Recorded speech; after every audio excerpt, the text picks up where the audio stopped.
Kimyo 2022-yil DTM. Kimyoning asosiy tushunchalari 4-savol.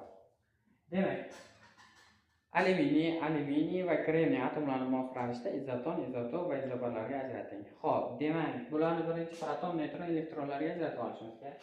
Xo'p, alyuminiyning protonlar soni 13 ta, elektronlar soni ham 13 ta, neutronlar soni 27 dan 13 ketsa 14 ta neutron.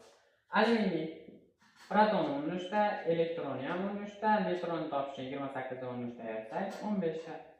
Kremniy proton 14 ta, elektroni ham 14 ta, neutroni ham 14 ta. Demak, birinchisi izotondir ta. Demak, izotonga neutronlar soni bir xil bo'lishi kerak. Neutronlar soni bir xil bo'ladigan bo'lsa, 1 bilan 3. Demak, A javobga 1 bilan 3. B'siga o'tdik. B'si izotopdir. Demak, izotop protonlar soni bir xil. Protonlar soni 1 bilan 2 da bir xil. Demak, B'siga 1 2. S'siga o'tdik. Xo'p, S'si izobar, ya'ni AR massasi bir xillariga o'ting debdi. Demak, 28.